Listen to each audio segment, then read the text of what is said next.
Hi, I'm Frank, the developer of the website franco.com. This is the third lesson in my mini-series on traveling stitches. Traveling stitches are used in alpine-style knitting, or also called Austrian-Bavarian knitting, and they're also used in Danish traditional patterns, and probably others as well.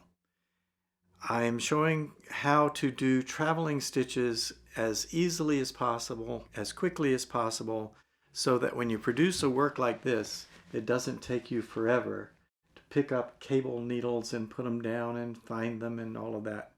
So much easier without a cable needle and with a few other tips I'll make. In this lesson number 3, I'm going to show you how to do crossovers, where one traveling stitch crosses over another traveling stitch. They can cross over to the left, or like this, they can cross over to the right. I will show you one of each because they're very similar to each other anyway. It's just a matter of which one crosses in front.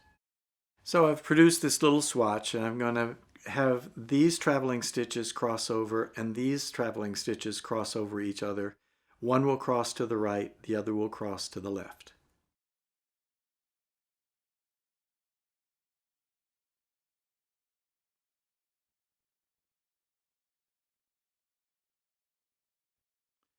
All right, I'm positioned, ready to do the crossover. This one will cross to the right. The first thing I think of is, what is the next stitch I'm going to work? Is it knit or purl? Well, it's a traveling stitch, so it's going to be a knit stitch. That means I'm going to move my yarn to the back.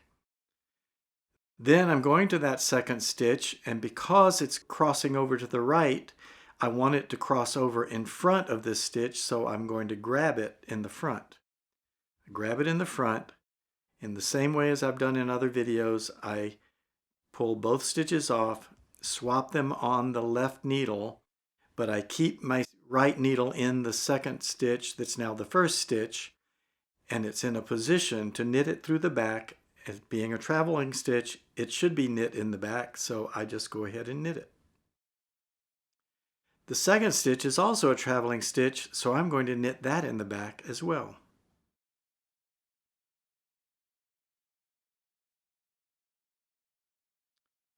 Now let me show you how to do a crossover in the other direction.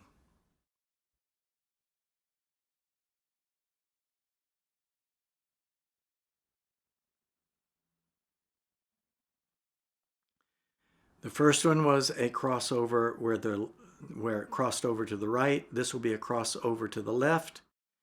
Notice because I was doing a purl background, my yarn is in front, but my next stitch I'm going to work is a knit stitch, being a traveling stitch, so I'm going to move it to the back.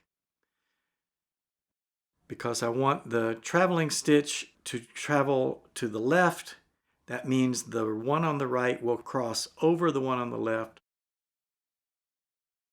The second stitch is the one that is going to go under, so I grab it from the back. I then pull the needle out of both stitches, holding them tightly with my thumb against the needle, put the needle back into that one, and then I insert the needle into the front of that stitch, and it's ready to knit in the back, being a traveling stitch. Knit this one also in the back, and I am done.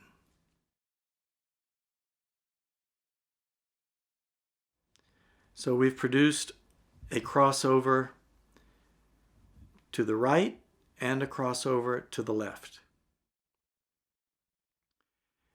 If you check the links at the bottom of this video, you'll find a link to a playlist that is the entire series on traveling stitches that I'm creating.